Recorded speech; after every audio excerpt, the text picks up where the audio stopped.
There's a pot that has not been touched by soap in 38 years. It sits on a stove in a small kitchen in a town you have never heard of. And it does not look like much. The outside is blackened. The inside carries a patina that ranges from deep amber to near black. And the woman who owns it will tell you she cannot remember the last time she cooked a meal for her family in anything else. She will not tell you this as a boast. She will tell it to you the way someone confesses a secret they have been holding for decades, as if she is still not sure whether she did something wise or something foolish. And here is where the story gets interesting.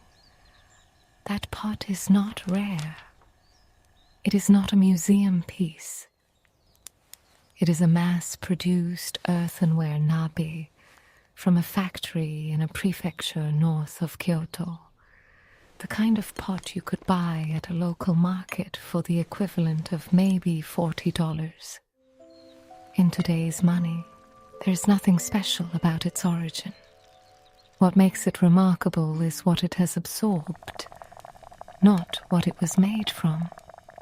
And what it has absorbed over nearly 4 decades is the memory of every single meal that passed through it. You have probably never thought about your cookware this way. Most people do not. We treat pots like tools, like vessels that hold heat and food and then get scrubbed clean. But the truth, hidden inside the patina of an old pot, is a different kind of truth. It is not about convenience. It is about time. Long before the age of stainless steel and non-stick coatings, the relationship between cook and pot was understood differently. In Japan, a tradition called Kizushi describes the intentional seasoning of unglazed earthenware, not just to make it non-stick, but to create a layer of history. Each meal leaves behind a film that is the written language of the pot's life. Lipids, fatty acids, sugars, the residue of what was cooked. Over years, that residue polymerizes into a layer that is not quite solid, not quite liquid. It becomes something in between, a living seal. The pot in that small kitchen, the one that has not been washed in 38 years, is a textbook example of Kizushi in practice. But here is the problem. The woman who owns it did not set out to do Kizushi. She was not following a tradition. She was following what her grandmother told her. Her grandmother said, "Do not use detergent on the nabe. Just rinse it with hot water and let it dry." The old woman did not explain the chemistry. She did not say the word lipid or polymerization. She simply said, "The pot remembers, and if you wash it with soap, you wash away the memory." If that landed for you the way it lands for me, you already know this is not just a story about a pot. It is a story about how easily we erase what we do not understand. Save this video, because later I'm going to show you what that memory actually looks like under a microscope. And you will want to see it again. And while it is fresh, tell me, what is the oldest unwashed object in your kitchen? Write it in the comments. A cast iron skillet, a clay pot, a wooden spoon. Whatever carries the quietest history. For decades, this was dismissed as folklore. Old wives' words, the same kind of talk that science corrected in the 1960s when the age of sterile kitchens began. But consider this. In 2014, a team of researchers from the University of Oxford published a study on the residue analysis of ancient cooking vessels from the Jomon period in Japan. The Jomon people, who lived more than 10,000 years ago, left behind pots that had not been washed in the way we understand washing.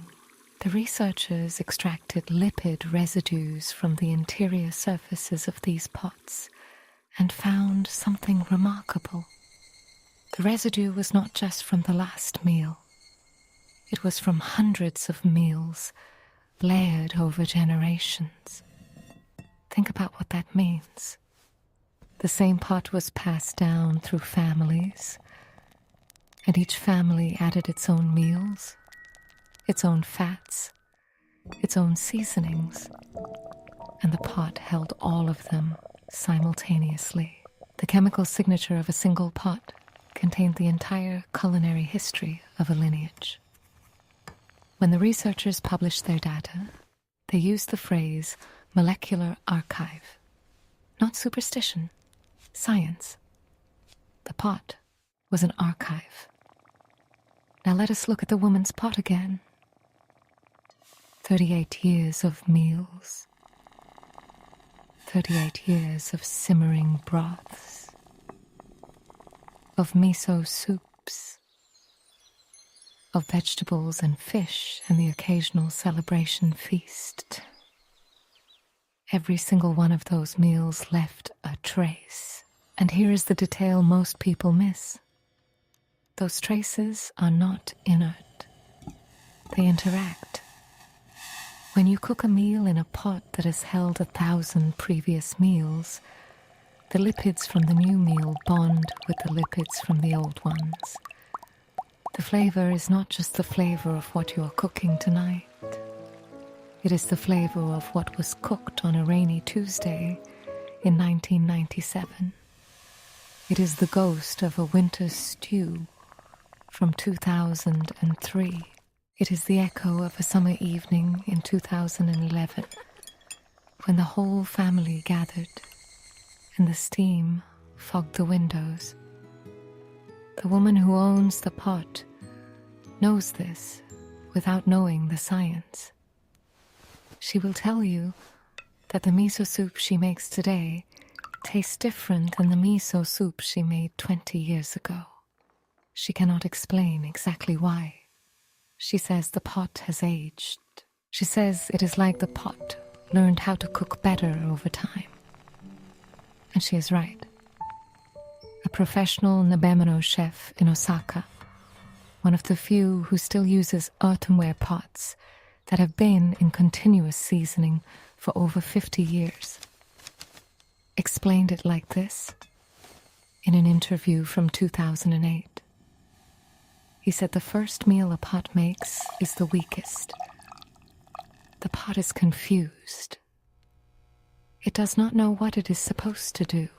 But after the 10th meal, after the 100th, after the 1000th, the pot no longer needs instructions.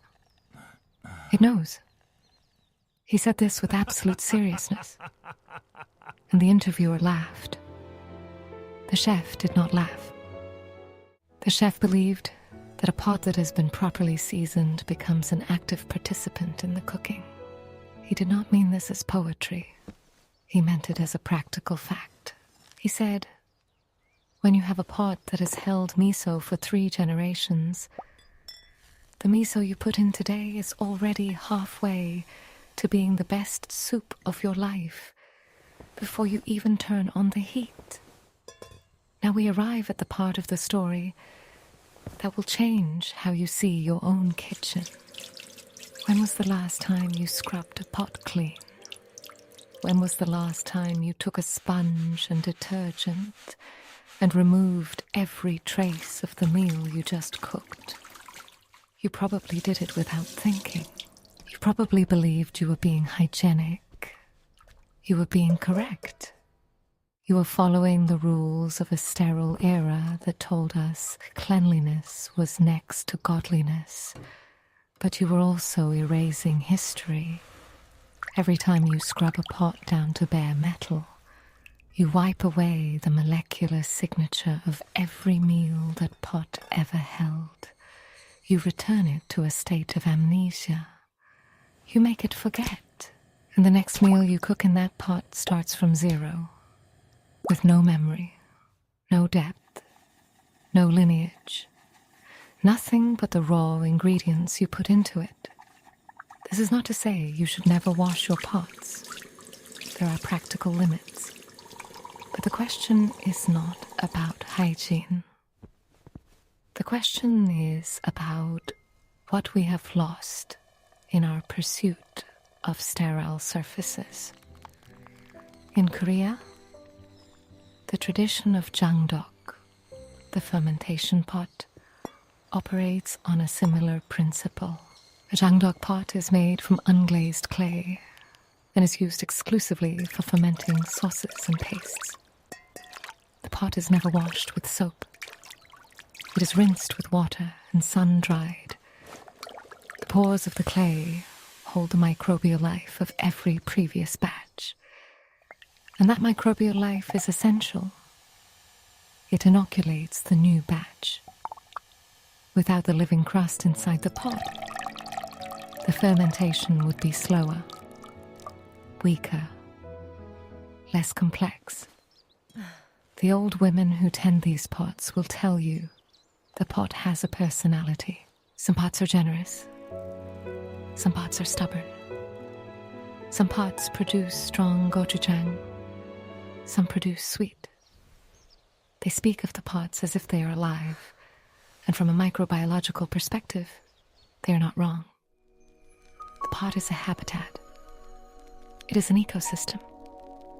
And here's the truth locked inside that crust. The pot you have in your kitchen, the one you inherited from your grandmother, or the one you bought at a thrift store, or the one that has been sitting on your shelf for years with a patina you thought was just dirt.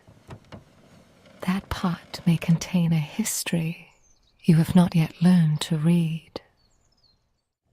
The woman with the 38-year-old pot did not set out to create an archive. She set out to cook dinner. But what she created, without knowing it, was a record of her life. Every meal she ever cooked for her family is still there, locked in the lipids, waiting to be tasted. And if you have ever scraped a pan and wondered what flavor you were washing away, you know the quiet guilt of erasing a meal's ghost. Before we uncover what science has discovered about those layered lipids, stay with me. Let me tell you what happened when a laboratory in Tokyo analyzed the residue from a nabe just like hers. The results were published in a culinary journal in 2019.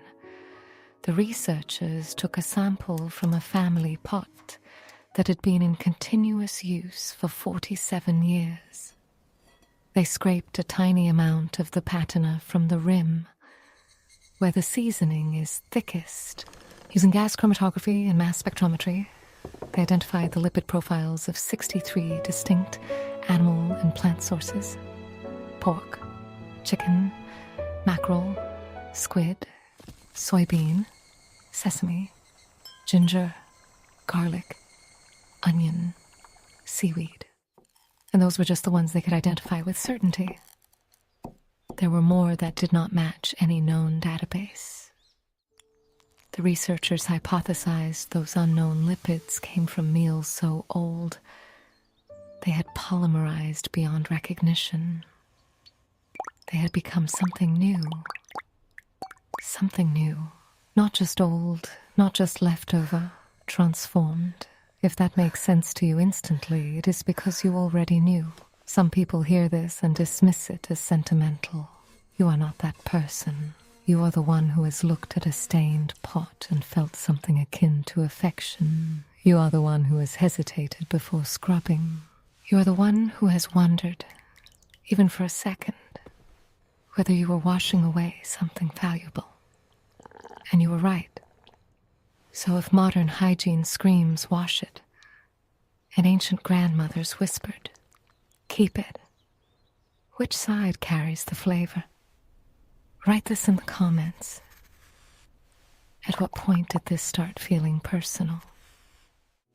The researchers in Tokyo concluded their paper with the statement that has haunted me since I first read it. They wrote, "The culinary patina is not a byproduct of cooking. It is the primary record of cooking. The meal itself is ephemeral. The patina remains. That is the inversion. That is the belief that gets demolished. We think the meal is the point. We think the food is the destination. But the pot knows better. The pot is the archive. The meal is just another entry. The pot outlasts the meal. It accumulates. It remembers.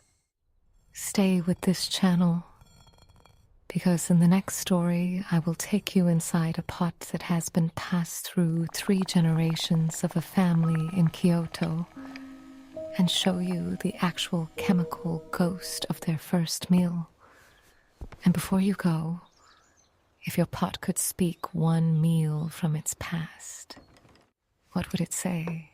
Drop it in the comments. Let the rest of us hear what your kitchen remembers. And now, it is time to confront what that means for you, right now, in your kitchen. If you own a pot that has a visible patina, you own a piece of history. It does not matter if the pot is cast iron, clay, or enameled steel. The principle is the same. Every meal leaves a mark. And that mark, over time, becomes a bridge between your cooking and every meal that came before it. You can choose to respect that bridge. You can choose to feed it. You can make a conscious decision to stop scrubbing your pots down to bare metal. You can learn the ancient practice of seasoning by intention, not by accident. Error is the path. Rinse with hot water only. Use a soft brush, never a scrub pad. Dry thoroughly. Apply a thin layer of oil after each use if the material allows. Let the pot breathe. Let it hold its history. The first time you cook a meal in a pot, you have stopped washing. You will taste the difference. It will be subtle. You might not notice it right away, but after the 10th meal, after the 100th, you will start to understand what the grandmothers knew. The pot is not a tool. It is a companion. There is a recipe from the late 18th century that was discovered in a family archive in Nagasaki. The recipe is for a broth. It contains specific ingredients that are not unusual for the time and place. But the final instruction is unusual. The recipe says, after you have simmered the broth for 3 hours, pour it into the pot that has been used for generations. Do not wash the pot beforehand. Let the old broth meet the new broth. Let them remember each other. This is not a metaphor. This is a literal instruction. The recipe assumes the pot is alive. It assumes the pot has a memory. And it assumes that the memory improves the meal. Every time you scrub a pot to bare metal, you erase a lineage. If you believe some pots deserve to keep their ghosts, share this video. Let others know that grime can be wisdom. And if you ever find a pot that has not met the soapy sponge in 50 years, listen closely. It may have a story worth tasting. Come back for the next chapter. I will show you how to read those ghost stories yourself, right in your own kitchen.